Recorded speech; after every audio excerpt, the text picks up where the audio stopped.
Right, we've got kids on the track, we've got bizarre club tactics, we've got a crazed YouTuber, and ultimately Chris doesn't win the race. In other words, we are back at Heffron Park, so maybe jump on the trainer because we are going to go on a journey, ladies and gentlemen, into some Sunday afternoon club racing. So this is a good one, guys, because we're back racing our bike. We're back racing our bike in a crit. In fact, I am racing the Chapter 2 Toa bike in this particular race, and I will talk a little bit more about my experiences of that in this race. But before we do that, I want to sort of set the scene for what's going on here. Now, this is the Battle of the Bridge Club series. Now, let me explain that. You might have actually seen a Nero kit up there, Lockie. He is not my teammate. In fact, no one here in this race is my teammate because we are actually racing for our club. To start racing in Australia, everyone joins a club, and every now and again what those clubs will do is put a race series on where you actually represent the club. So as I mentioned, Lockie, who is a Neurocontinental rider, he's actually a member of Northern Sydney Cycling Club. I'm a member of Sydney Uni Cycling Club. He is my enemy.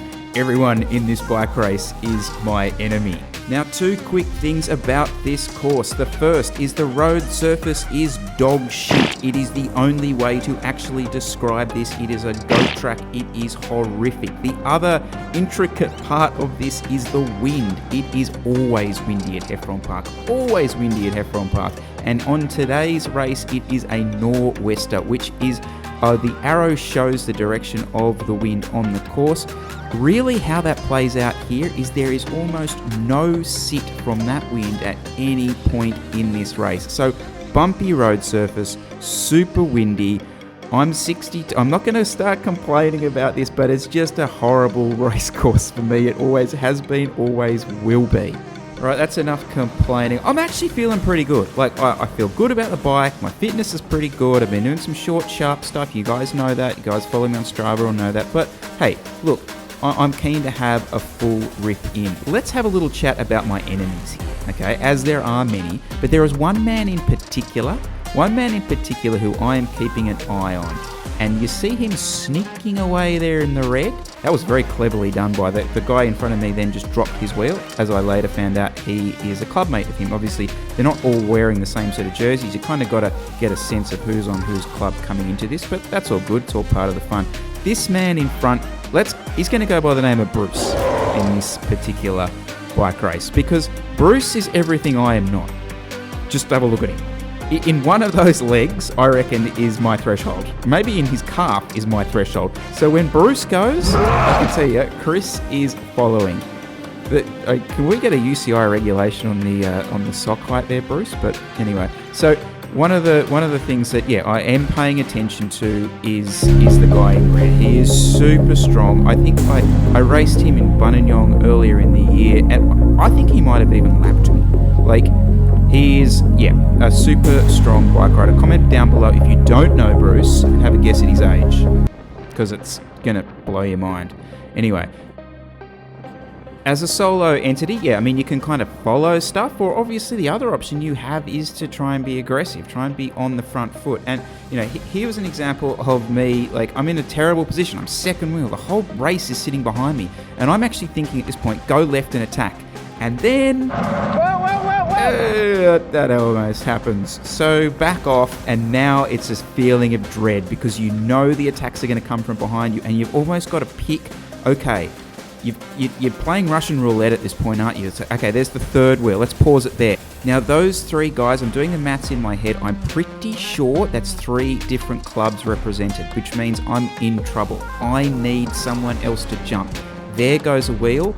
I'll have to jump on that. This is my opportunity, I think, to try and either get back across to this or get into something that's going to try and get there. So you can see those 3 guys that jumped at the perfect moment, and they are slotting. You can see them just up there going around the corner. They are already starting to work perfectly. The wheel that I've jumped with,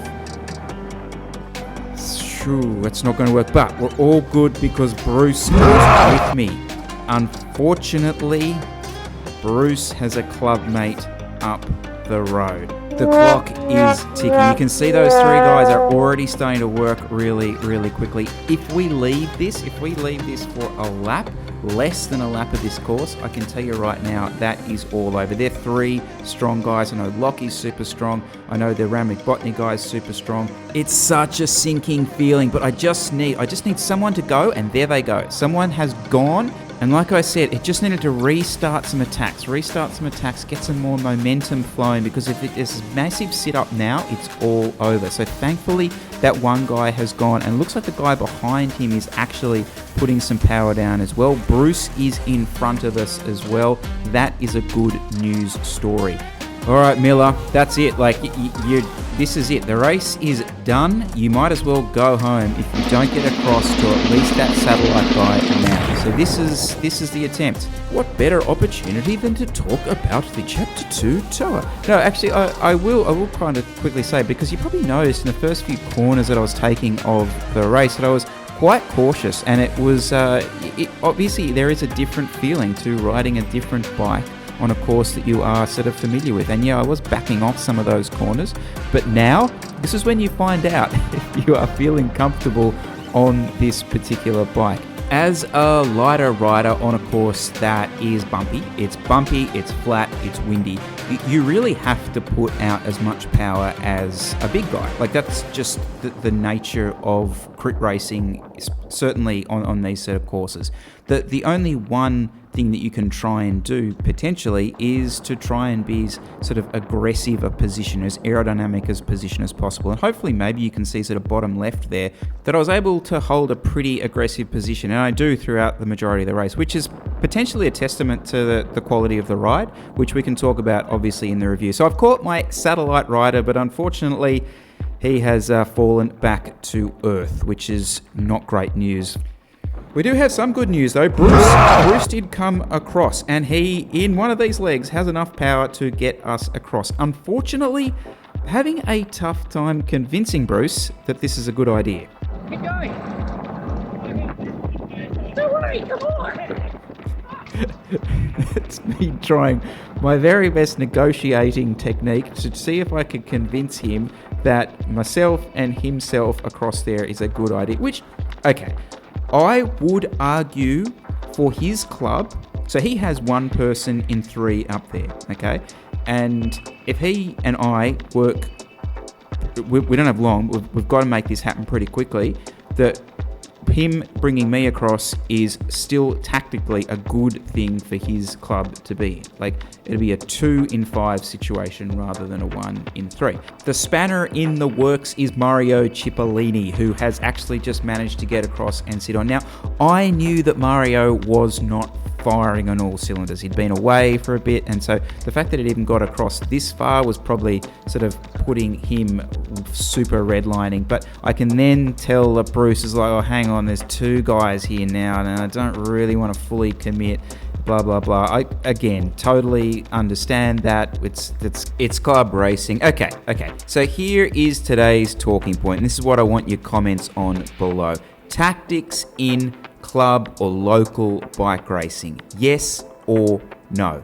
For me, it is very much a yes. Look, tactics is what makes bike racing not just a bike ride. Like, I have absolutely no issue with it. Now, don't get me wrong, I disagree with people's tactics 99.9% of the time, and if you do a race with me, you will probably hear me at some point give you some of my thoughts on your tactics during that bike race. But that's what it is. Like, it's a bike race, not a bike ride. So suck it up. And that's what I'm going to do. I'm going to suck it up and ride as hard as I can for as long as I can. Keep working, lads. Keep on. Come on, what else do you want to be doing on Sunday? Let's go, please. Just don't carry on like a pork chop like Chris Miller does during bike races.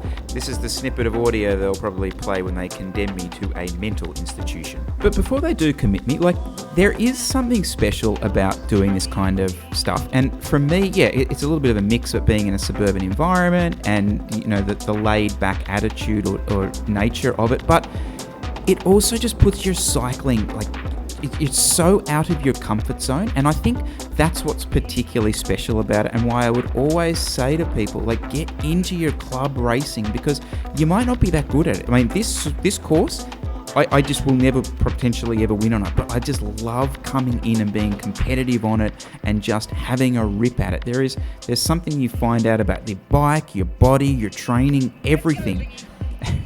And like, yeah, like, what other places you just gonna be shouting, like, I don't know, like, it's stuff like that I kind of get out of this kind of racing. So just to fill you in, we're coming down the straight for the second last time. Oh, quickly, pro tip, see that split down the middle of the course? What I'm doing, if you can look bottom left, I'm actually not looking where I'm going. I'm literally looking at the ground, so I'm trying to be as aero and fast as possible. I just wanted to hold 400 watts down the straight in the most aerodynamic position I could potentially hold. Anyway, just to fill you in on the race, the guys are starting to stuff around. We held them at 20 seconds less at points. So if they only start to stuff around a little bit, there is a very, very tiny potential that we could get across and make something interesting out of it. Unfortunately, spoiler alert, that does not happen. And we come back round onto the straight, and I start taunting poor old Brucey here. I love that you're watching my sprint. It's awesome. He's telling me we've got a team. I don't care, because I'm here. I'm gonna have a sprint. We're gonna have a go. Let's go. Anyway, let's see. What do you reckon? What's the chances of me beating him in the sprint? Come on, 700 watts. You can hold this, Chris. Come on. Pumping up music. I've got... I feel like he kind of could have made it look slightly harder for him. Yeah, anyway, so ended up coming 5th. And guys, I really hope you enjoyed that. If you have any questions about some of the tactics, or even like some of the equipment, the bike stuff that we used during that race, please do comment down below. I am hoping to do lots more racing in the next few weeks and months. So if you do like this sort of thing, make sure you are subscribing to the channel, liking the videos, because that's how I know that this is the kind of content that you like to see. As I did mention, this is probably one of the last rides I'll do with the Chapter 2 Toa. I'm getting myself into a pretty good position to do that review, so hopefully that will be coming on the channel really, really soon. Best thing about club racing is you just have a chat to everyone afterwards and you're all mates. Yeah, I agree with that. I stand by that call. Anyway, guys, I really hope you enjoyed that, and we'll speak to you super soon. Bye now.